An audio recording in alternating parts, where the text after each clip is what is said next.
नमस्कार दोस्तों, स्वागत है आपका हमारे ऑफिशियल यूट्यूब चैनल आशीष ए टेक में। आज हम बात करेंगे ग्रामीण डाक सेवा के में जो नई वैकेंसी आई है उसके बारे में।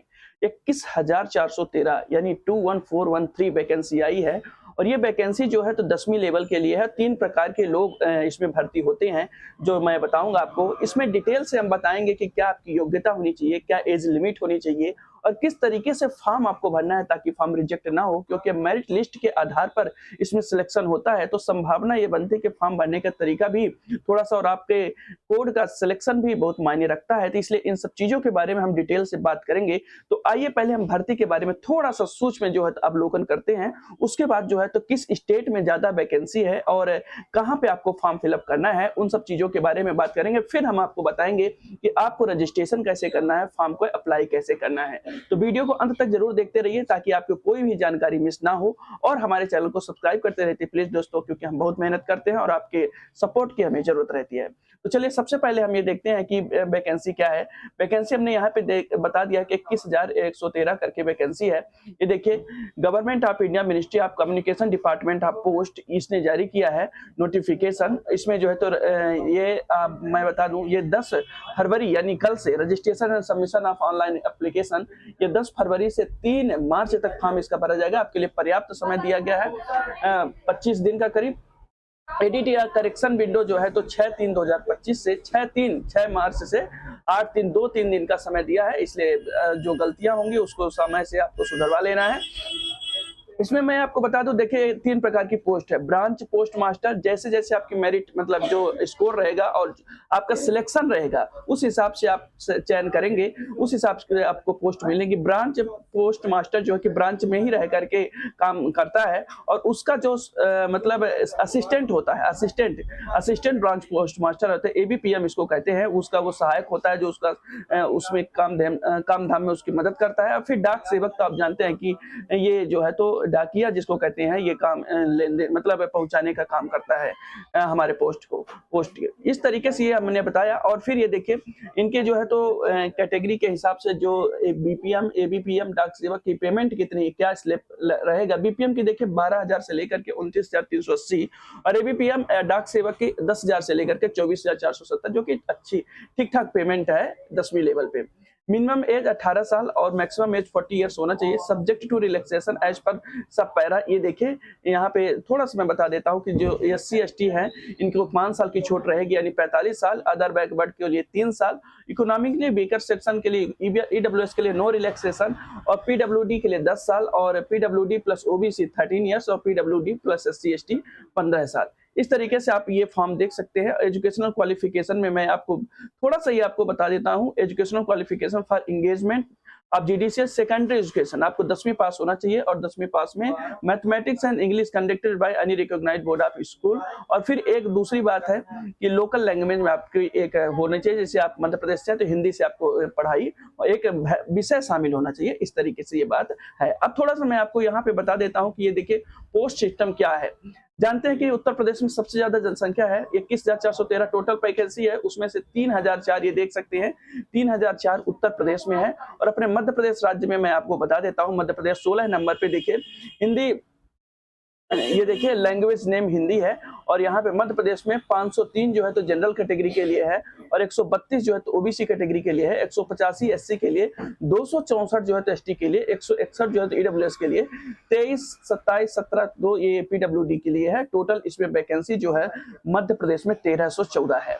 इस तरीके से हमने बताया कि ये, और आप अपने ये देखिए उसके बाद 2292 तमिलनाडु में है। अलग अलग स्टेट्स में अलग अलग वैकेंसी है। ये आपको टेलीग्राम चैनल में मैं आपको अपना ये भेज दूंगा, तो आप वहां पे देख सकते हैं अपने अपने स्टेट के हिसाब से, ताकि आपको फॉर्म फिलअप करने में आसानी हो। अब आइए आप आते हैं फॉर्म फिलअप प्रक्रिया के बारे में। तो देखिए आपको सिंपल सा गूगल पे आना है। गूगल पे आप सर्च करिए India post GDS. India post GDS करेंगे तो इंडिया पोस्ट जीडीएस आ जाएगा। इंडिया पोस्ट जीडीएस online.gov.in इतना सर्च करेंगे तो क्लिक करेंगे तो फिर इस तरीके से डैशबोर्ड खुलेगा। इसमें आप देखिए notification, registration, apply online, fees payment, candidate grievances यानी आपकी जो शिकायतें होती हैं उन सब चीजों को लेकर के ये खुला हुआ है। यहाँ पे आप देखिए ये ऊपर ये सर्च बार में ये दिख भी रहा है जीडीएस ऑनलाइन एंगेजमेंट शेड्यूल का जनवरी। ये पोस्ट का नाम है। 10 फरवरी से लेकर के 3 मार्च तक ये फॉर्म भरा जाना है। ये बातें थी जो मैंने आपको बेसिक बातें बताई हैं, हो सकता है कि आपको पूरी बातें समझ में आ गई हों। अब हम सेकंड स्टेज के बारे में चलते हैं, सेकंड स्टेज और चलेंगे तो उसमें हम रजिस्ट्रेशन प्रोसेस के बारे में बताएँगे आपको और साथ ही साथ इसमें हम ये बताएँगे कि आपको ऑनलाइन फॉर्म कैसे भरना है और फिर तीसरे थर्ड स्टेज में हम आपको बताएँगे कि किस तरीके से आपको सिलेक्शन करना है, चुनाव करना है कोड का, ताकि आपको आपके मार्क्स के हिसाब से आपको पोस्ट मिल सके। तो ये रजिस्ट्रेशन प्रक्रिया में यहाँ पर देखेंगे, रजिस्ट्रेशन पर क्लिक करेंगे। यहाँ पे आप देखिए मोबाइल नंबर डालेंगे, उसको वेरीफाई करेंगे, ईमेल डालेंगे, ईमेल पे ओटीपी जाएगा, उसको वेरीफाई कर लेंगे। फिर एप्लीकेंट नेम सॉरी, एज पर सेकेंडरी स्कूल पास सर्टिफिकेट 10वीं की स्कूल के हिसाब से आपको जो है तो यहाँ पे अपना नाम डालना है। फिर फादर्स नेम या मदर्स नेम एज पर सेकेंडरी स्कूल पास सर्टिफिकेट, ये 10वीं की मार्कशीट को वरीयता दे रहा है, इसलिए उसी के हिसाब से आपको डालना है। आधार कार्ड में भले अलग हो। डेट ऑफ बर्थ आपको डालना है, जेंडर आपको चूज करना है, मेल फीमेल जो चूज करना हो, और कम्युनिटी आपको चूज करना है, यूआर है, यूआर ईडब्ल्यूएस है, ओबीसी है, एससी एसटी है, जो हुआ। और फिर सर्कल इन विच सेकेंडरी स्कूल पास्ट, आप जो है तो किस राज्य से अपने स्कूल एग्जाम दिए हैं वो आप चूज करेंगे। इसके बाद फिर year of passing secondary school कब पास किए हैं वो भी आपको चुनेंगे कि 10वीं कक्षा आपने किस ईयर में पास किया है। उसके बाद enter the text shown below, ये जो टेक्स्ट दिख रहा है कैप्चा, ये आपको डाल देना है और फिर आगे बढ़ना है। सबमिट करेंगे तो यहाँ पे लिखा आ जाएगा first stage of registration is completed, please continue filling the detail of registration. अब आगे की डिटेल फिल करने के लिए आपको रजिस्ट्रेशन करना होगा। इतना करने के बाद ये देखिए ये डिटेल आ जाएगी और यहाँ पे आपको अपना आधार नंबर डालना होगा। Are you a person with disability, क्या आपको किसी भी प्रकार की विकलांगता या दिव्यांगता जिसको कहते हैं, यदि है तो यस पर क्लिक करें, अन्यथा नो पर क्लिक करें। और फिर आगे आप आएंगे, फिर language studied in secondary school, किस लैंग्वेज में आपने पढ़ाई किया है। तो यदि आपने हिंदी में पढ़ाई किया है तो हिंदी में डालेंगे, अन्यथा आप इंग्लिश डालिए, जो सब्जेक्ट हो जो अपने अपने स्टेट के हिसाब से चुनाव कर लेंगे। वेदर एम्प्लॉयड, क्या आप एम्प्लॉयड है या मतलब रोजगार है आपके पास या नहीं है, यदि यस है तो यस, नहीं तो नो पर क्लिक करेंगे। और फिर यहाँ पे अपनी अपलोड फोटो और सिग्नेचर आप यहाँ पे क्लिक करेंगे और फिर सबमिट कर देंगे। आपको वेरीफाई करने के लिए कहेगा और आप यहाँ पे आप सारा नाम, applicant name, father name, mobile number, Aadhaar number, इन सब चीज़ों को आप देख लेंगे और मिलान कर लेंगे ताकि कोई भी गलती ना होने, तो सुधरने में बहुत परेशानी होती है। फिर सबमिट पर क्लिक करेंगे, ये डिक्लेरेशन पर क्लिक करेंगे। ये देखिए dear candidate, your registration has been complete successfully, your registration number लीजिए, चाहे इसकी फोटो खींच के रख लीजिए, चाहे इसका ये आपके मैसेज में भी आ जाएगी, इसको रख करके अब आगे बढ़ेंगे।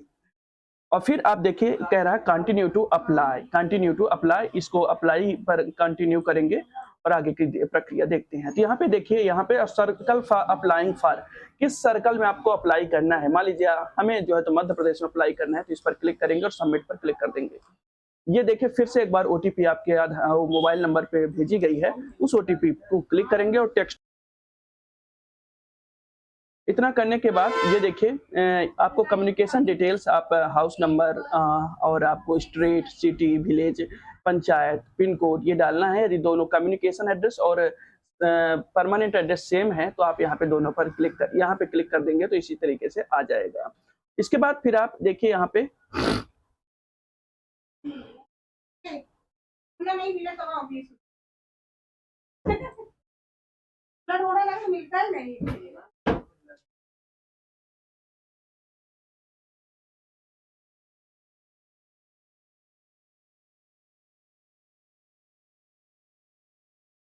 इतना करने के बाद आप सिलेक्ट बोर्ड पर क्लिक करेंगे। बोर्ड, आप जिस बोर्ड से आपने पास किया है, देखिए जैसे कि board of secondary education MP Bhopal, passed by Greste, grand total 500। आपका टोटल देखना होगा कि 10वीं में कितना टोटल है, 600 है, 500 है, कितना है।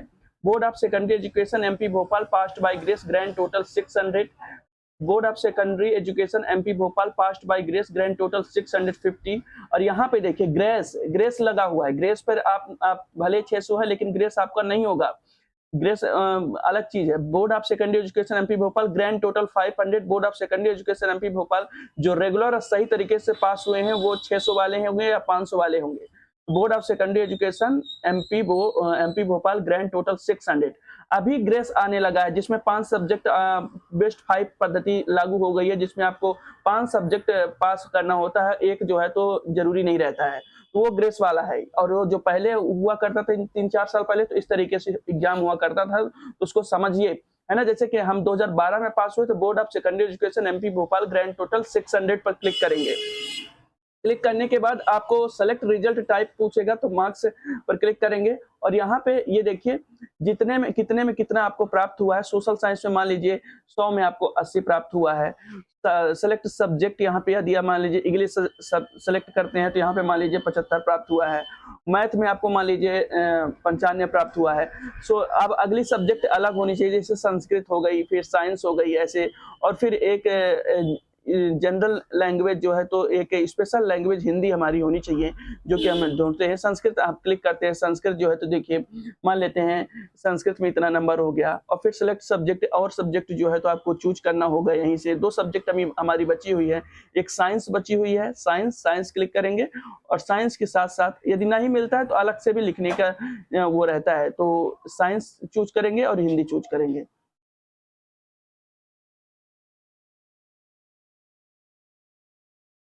ये हिंदी चूज कर लिए हैं, हिंदी चूज करेंगे जो नंबर होगा, और फिर सेलेक्ट सब्जेक्ट एक और बची है साइंस।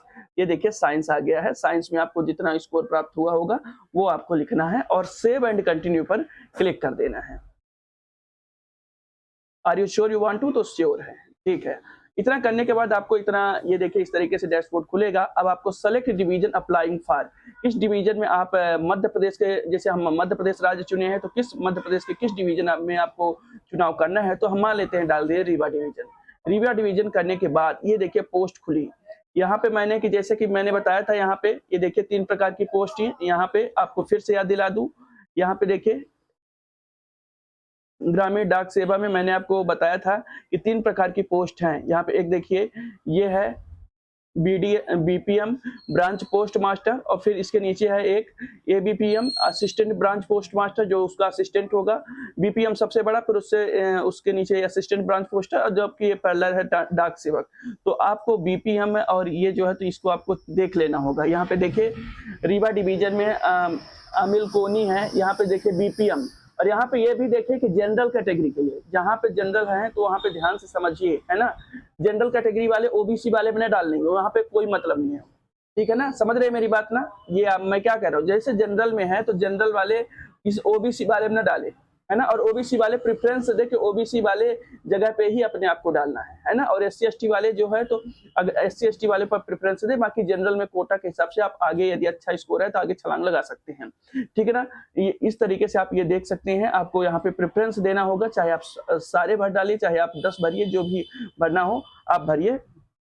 एक डालना है, फिर प्रेफरेंस आपको डालते चलना है, 2 डालना है, 3 डालना है। प्रेफरेंस मिस्टेक नहीं होना चाहिए। अभी मैं आपको दिखा देता हूँ कि कितने डाल सकते हैं। मिनिमम बताएगा कि कितने डाल सकते हैं हम, और मैक्सिमम तो पूरे डाल सकते हैं। इस तरीके से आप प्रेफरेंस चुनेंगे और बीपीएम एपीएम एबीपीएम का ध्यान रखेंगे, है ना। ये इन चीज़ों का ध्यान रखेंगे तभी आपको मेरिट लिस्ट में नाम आता है, अन्यथा नहीं आएगा दोस्तों। ये बात आप समझ लीजिए। और फिर इतना करने के बाद आप आई डिक्लेयर दैट, ये इस पर क्लिक करेंगे और सेव एंड प्रोसीड पर क्लिक कर देंगे। Data submit successful, please play the fees ये कंप्लीट एप्लीकेशन, ठीक है। ये इतना कह रहा है कि डाटा आपका सेव हो चुका है, आप फीस पेमेंट कर सकते हैं, जिसकी जो फीस है तो कितनी है हम आपको दिखाते हैं। कह रहा है कि एक बार फीस पेमेंट हो गई तो उसके बाद जो है तो फिर आप फॉर्म में किसी भी प्रकार का सुधार नहीं कर पाएंगे। मेक पेमेंट पर क्लिक करेंगे, 100 रुपए पैसा लग रहा है, देख लीजिए 100 रुपए लग रहा है।